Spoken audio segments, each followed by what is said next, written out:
اللہ الرحمن الرحیم۔ السلام علیکم ناظرین، پروگرام سجاد میر کے ساتھ میں ہوں آپ کے میزبان جواد باقر۔ ناظرین، حکومت کنفیوژن کا شکار نظر آ رہی ہے درآمدات کے حوالے سے، جیسا کہ کل حکومت کی جانب سے ہی یہ کہا گیا تھا کہ کپاس، چینی، سوتی دھاگا وغیرہ ہم برآمد کرنے جا رہے ہیں، لینے جا رہے ہیں، امپورٹ کریں گے بھارت سے۔ مگر آج ایک اور چیز سامنے آ گئی ہے، وفاقی کابینہ نے بھارت سے کپاس درآمد کرنے کی تجویز تھی جو وہ مسترد کر دی ہے، اس پر بحث بھی ہوئی ہے۔ اب دیکھنا یہ ہے کہ آخرکار حکومت نے ایک یو ٹرن لیا، اس کے بعد اس سے آگے ہو کے بڑا یو ٹرن کیوں لے لیا ہے؟ کیا عوام کا پریشر ہے، یا کہ حکومت نے یہ خود ہی فیصلہ کر لیا ہے، یا کہ ایک دفعہ انہوں نے کشمیر کی جانب بھی دیکھ ہی لیا ہے آخرکار؟ اسی سے آج گفتگو کا آغاز کریں گے۔ ہمارے ساتھ اسٹوڈیو میں موجود ہیں پاکستان کے نامور دانشور، کالم نگار، تجزیہ کار سجاد میر صاحب۔ سجاد میر صاحب، کیا کہتے ہیں؟ یو ٹرن، پھر اس سے آگے ہو کے اس سے بڑا یو ٹرن، کیا کنفیوژن کا شکار ہے حکومت؟ دیکھیں، بات یہ ہے کہ حکومت نے خود ایک بلڈ کی تھی ایک نیریٹو، جسے بیانیہ کہتے ہیں نا آج کل کی زبان میں۔ بیانیہ یہ تھا کہ کشمیر کا کیس جس طرح ہم نے پروجیکٹ کیا کسی اور نے نہیں کیا، اور ہم نے اپنے تعلقات سفارتی جو ہے اس کو ڈاؤن گریڈ کر دیا ہے، بجائے ایمبیسڈر ہم نے بھیجا نہیں، اس کے نیچے نمبر 2 پہ ہم نے ایک مظاہرہ کیا ہے، اور ان کو بھی کہا کہ اپنا ایمبیسڈر واپس بلا لیں، اور تجارتی تعلقات ختم، کوئی تجارت نہیں ہوگی جب تک کشمیر کا مسئلہ حل نہیں ہوتا۔ ہم نے کہہ دیا۔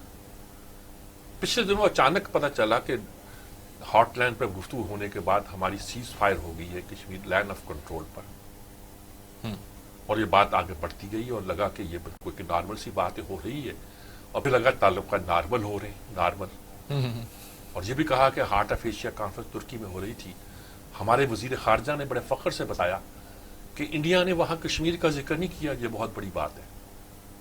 پہلے تو ہوتا تھا کہ ہم نے فلاں کانفرنس میں کشمیر کا ذکر کیا ہے، اب اپنا نہ ذکر کرنے کا تعلق انہوں نے یہ کیا بتانا تھا، وہ تو یہ بتایا کہ انڈیا نے نہیں کیا، یعنی گویا آپ نے تو نہیں کیا تھا نا، آپ نے بھی نہیں کیا، یہ تو نہیں کہا کہ ہم نے بھی نہیں کیا، انہوں نے بھی نہیں کیا، یہ کہا کہ انہوں نے نہیں کیا۔ اور اس کے بعد اچانک خبر آئی نئے حماد اظہر صاحب نے کہ ہم ہندوستان سے چینی، گندم اور کپاس وغیرہ منگوائیں گے، سستی مل جائے گی ہمیں۔ یہ تو پہلے ہی پتہ سستی مل جائے گی۔ یعنی افسوس کی بات تو یہ ہے کہ کپاس ٹیکسٹائل انڈسٹری میں ہماری کیپیٹیبلٹی دنیا میں نمبر 1 تھی، اور 5 شاید چائنا کی تھی، یعنی ہم اتنا آگے تھے۔ اس کے باوجود بھی اب یہ ہے کہ ہماری 1 کروڑ 40 لاکھ بیلز پیدا ہوتی رہی ہیں، اس سال 70 لاکھ ہوں گی۔ ہمیں کپاس کی ضرورت ہے، ابھی شاید ہم فیصلہ نہیں کر پائے کہاں سے منگوانی ہے۔ انہوں نے کہا کہ اکنامک ہماری جو فائنانس کمیٹی جو بھی ہے، انہوں نے فیصلہ کیا کہ اگر ہندوستان سے منگا دی جائے تو سستی پڑے گی، کپاس بھی، چینی کا بحران بھی ذرا جنگی ترین وغیرہ، اور سارے یہ شریفوں کے اور زرداریوں کے سب پہ ہم سر پہ بیٹھ جائیں گے، سستی چینی جہاں سے مل جائے گی، انٹرنیشنل مارکیٹ میں تھوڑی سی مہنگی ملتی ہے، انڈیا سے سستی مل جائے گی۔ اور گندم کا بحران ہے، وہ ہم نے سالو کرنا، وہ بھی ایسے ہی ٹرک چلے آئیں گے باغا کے رستے اور پار ہو جائیں گے، اور زمینی رستوں سے تجارت ہوگی۔ یہ نہ سمجھیں کہ وہ بندرگاہ پہ بمبے پہنچیں گے، وہاں سے کراچی آئیں گے، وہاں سے جہاں آئیں، نہیں، ادھر واگا سے بارڈر کھولیں گے اور ٹرک چلتے آئیں گے، مال ٹھیک ہو جائے گا۔ ایک دن ہم نے اعلان کیا اور کہا کہ آج کابینہ اس پہ غور کرے گی، پاس کرے گی۔ کابینہ کا آج وہ جو ہمارے ہاکس ہیں، یا کہہ لیجیے جو کشمیر کے مسئلے پر بات کرتے ہیں، وہ شری مزاری ہے۔ مجھے یاد ہے جب میں کبھی کراچی سے پی ٹی وی پہ کوئی پروگرام کرتا تھا تو پوچھتا تھا کیا کرنا ہے، تو مجھے ان کی ایک جواب یاد تھا، وہ کہتے ہیں وہاں ادھر سے شری مزاری ہے یا نسیم زہرا ہے اور آپ ہیں ادھر سے، تو ظاہر ہے کہ انڈیا بیشنگ کرنی ہے۔ مطلب یہ سارے ہم لوگ وہ تھے جو انڈیا بیشنگ کرنے کے معاملے میں پی ٹی وی والوں کی نظر میں مشہور تھے کہ یہ انڈیا کی ایسی کرتی ہے۔ شری مزاری تھی، شیخ رشید بھی بولا ہو گئے، وہ بھی اپنے کشمیر کے مسئلے میں بہت سی بات کرتے ہیں، اسد عمر کہتے ہیں انہوں نے گفتگو کی، اور جو پاپولر ہونے والے ہیں۔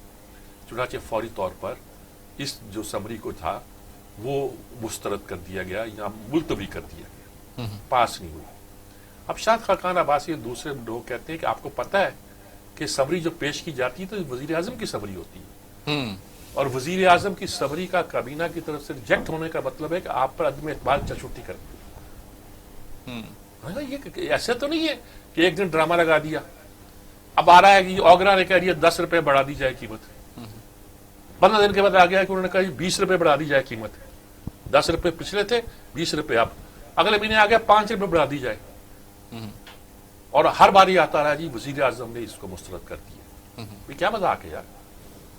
اور آخر میں آپ 1.5 روپیہ بڑھا دیا. یا تو پہلے وہ اوگرا سمریاں غلط بیچتی رہی ہے، یا یہ ہے کہ ہم ڈرامہ لگاتے رہے. یہ کہا جا سکتا ہے کہ ہمارے انٹرسٹ میں تو یہ تھا لیکن کشمیر کی خاطر ہم نے اسے ریجیکٹ کر دیا. اگر ہمیں اس سب چیزوں کی ضرورت ہے تو اس کا آلٹرنیٹو ہم نے کیا سوچا ہے؟ اب ادھر الیکشن تو ہم ادھر ادھر سے منگواتے ہیں نا جی، کبھی چین سے منگوا لیا، کبھی انڈیا سے منگوا لیا، کبھی تھائی لینڈ سے منگوا لیا. چینی بھی چین سے آتی رہی ہے جی. ہاں سب کچھ آتا رہا ہے. ہماری کوئی پالیسی کلیئر نہیں ہے. گندم میں ہم سیلف سفیشینٹ تھے، آج ہم باہر سے منگواتے ہیں. یوکرین کی پتہ نہیں کہاں کی گندم ہم منگوا لیتے ہیں. اچھا آپ یہ بھی تلاش نہیں کرتے کہ انٹرنیشنل مارکیٹ میں وہ گندم کہاں ملتی ہے جو مزاج کے لحاظ سے، جو ذائقے کے لحاظ سے، جو نیوٹریشن کے لحاظ سے بیسٹ ہو، یا کم از کم ہمارے ٹیسٹ کے برابر تو ہو. ٹیسٹ کے برابر بالکل. اب جو گندم جس میں وہ گندم بھی ملی ہوتی ہے، یہ گندم بھی ملی ہوتی ہے، کھایا نہیں جاتی وہاں سے. ہم گندم کھانے والے قوم ہیں، چاول کھانے والی قوم نہیں ہے. کشمیری تو کیا سوچ سکتے ہیں کہ کہا جائے کہ رات کو چاول ہی کھاتی ہیں، یا خاص طور پہ کشمیری عورتیں اور ابلے ہوئے چاول کھاتی ہیں. لیکن یہ ہے کہ عام طور پر گندم کھائی جاتی ہے اس پورے خطے میں. بالکل. اور گندم کا ٹیسٹ بھی ہمارا ایک ہے جو ڈیولپ ہوا ہے. ٹھیک ہے پہلے 591 ہوتی تھی جب ہم پڑھتے تھے 6ٹھی 7ویں 8ویں جماعت میں، اور وہاں ہمارا زراعت کا ایک پرچہ ہوتا تھا، اس سے بتایا جاتا تھا کہ اب وہ گندم کی ییلڈ 9 ایکڑ تھی، مجھے یاد ہے آج بھی. پھر گندم میکسی پاک کے نام سے آئی جس کی ییلڈ 40 ایکڑ کی تھی. ہم اب جو گندم پیدا کرتے ہیں وہ 35 سے لے کر 55 ایکڑ تک ییلڈ دیتی ہے. وہ ہمارے مزاج پہ جب ڈھل گئی ہے. جب نئی نئی میکسی پاک آئی تھی لوگ کہتے تھے یہ آ گئی یہ ملیدہ سی گندم ہم سے کھائی نہیں جاتی. اب جو گندم جیسی بھی پاکستان میں ہوئی تھی اس کا ایک ٹیسٹ تھا، اس کا ایک ذائقہ تھا. ہم وہ بھی نہیں دیکھتے کہ اس ٹیسٹ کی، اس ذائقے کی، اس معیاری گندم کہاں ملے گی. جو آئی لے کر آ گئی. اب ہم انڈیا سے لے لیتے ہیں. چلو اس بات تو سوچ سمجھ کے بیٹھے ہوئے نا ہم نے کہ لینی ہے گندم. چینی لینی ہے ہم نے. کپاس اس کے بغیر تو ہماری ٹیکسٹائل انڈسٹری بیٹھ جائے گی، یا دھاگا لینا پڑے گا ہمیں. اب آپ نے یہ فیصلے کر لیے اور کہا کہ یہ اس کے بغیر چارہ نہیں ہے اور اس کا کوئی کسی اور معاملے سے تعلق نہیں ہے، اور 2 دن کے اندر آپ نے فیصلہ کر دیا، کابینہ نے ریجیکٹ کر دیا. اب بھائی اس پہ گالیاں پڑ رہی تھی کشمیر کا سودا کر دیا، اس پہ گالی پڑ رہی کہ اب آپ نے اپنا سودا کر دی، چھٹی جائیں گھر جائیں. آپ کی سمری کابینہ نے ریجیکٹ کر دی ہے، عدم اعتماد کر دیا آپ پہ. خیر ان باتوں کا ہمارے یہاں. اچھا ایک تو کشمیر کا ہے جیسا کہ آپ نے بھی ذکر کیا ہے، ایک کشمیر کا ہے تو اس تمام بحران، چینی کا وہ بحران ہے، گندم کا وہ بحران ہے، کپاس کا آپ نے بتایا کہ 1 کروڑ سے پلس تھا، اب وہ کدھر آ گیا ہے، لاکھوں میں آ گیا. ماضی میں تو ہم یہ بھی طے کرتے رہے ذمہ دار کون کہ امرتسر میں وہ لگا کر گیس وہاں سے منگوائی جائے، بجلی وہاں سے منگوائی جائے. ان کے بجلی سرپرست ان کو بنا لیں گے، وہاں سے منگوائی جائے گیس. وہاں مخدوم امین فہیم جا کے مذاکرات کرتے رہے تھے پیپلز پارٹی. میں نے اس وقت لکھا تھا، میں نے کہا کہ آپ چاہتے کیا ہیں؟ اگر صوبوں کے درمیان لڑائیاں کرانا چاہتے ہیں اور سندھ اور پنجاب میں تصادم پیدا کرنا چاہتے ہیں تو کیا آپ پنجاب میں یہ فیلنگ پیدا کرنا چاہتے ہیں کہ آپ کی جو بندرگاہ کے ذریعے چیزیں آ سکتی ہیں، یا بجلی پیدا کرنے کے لیے جو آپ کو کارا باغ ڈیم نہیں بنایا جا رہا ہے، دوسری چیزیں نہیں کی جا رہی، تو آپ کو انڈیا کی طرف دھکیلا جا رہا ہے کہ چیزیں انڈیا سے آ سکتی ہیں. گیس وہ بمبے سے لائیں گے، یہاں سے لا کے ٹرمینل 2 سال میں لگائیں گے، آپ کو دیں گے. صحیح. وہی گیس اب بندرگاہ سے آ رہی ہے نا، یہ آپ کی بروڈ کاسٹر سے لگے ہوئے آپ کے ٹرمینل. جی جی. وہ ٹرمینل جو ہے جو آپ نے امرتسر میں لگانے تھے وہ ہم نے لگا دیے. صحیح. ہمیں جوائن کیا ہے کرنل فاروق چیمہ صاحب نے. جی السلام علیکم کرنل صاحب، کیسے ہیں؟ جی کرنل صاحب السلام علیکم. بھائی آواز نہیں ادھر سے آ رہی. آواز ٹھیک کیجیے گا جی پروڈیوسر صاحب. السلام علیکم سر. جی السلام علیکم جناب، کیسے ہیں آپ؟ ٹھیک ہے، خیریت سے ہیں؟ الحمدللہ سر. اچھا یہ انڈیا کے ساتھ جو دوستی کی پینگیں ہم بڑھا رہے ہیں، گندم منگائیں گے، چینی منگائیں گے، اور کپاس منگائیں گے، سوتی دھاگا منگائیں وغیرہ وغیرہ، اور آج کابینہ نے ریجیکٹ کر دیا ہے. آغاز ہوا تھا کہ جی ہمارے ہاٹ لینڈ پہ گفتگو ہوئی ہے ہمارے کمانڈرز کی اور جو ڈی جی ملٹری آپریشن ہوتے ہیں دونوں کے، اور طے ہو گیا کہ سیز فائر ہو گئی ہے. وہاں سے شروع ہوئی. وزیر خارجہ نے کہا جی کشمیر کا ذکر نہیں کیا ہارٹ آف ایشیا کانفرنس میں، جن فارن منسٹر نے اس سے بریک تھرو، ہم نے بھی ذکر نہیں کیا. اور یہ بھی ہو گیا کہ اب یہ گندم وغیرہ کا سودا ہو رہا ہے، آج اس کو کینسل. کیا ہم کرنا، تعلقات رکھنا کیسے چاہتے ہیں انڈیا کے ساتھ؟ اچھا سر، کچھ ریالٹیز ہیں جن کو اتنا اس وقت وہ گجلک میں ہیں کہ ان کو سیدھا کرنا ذرا مشکل نظر آ رہا ہے.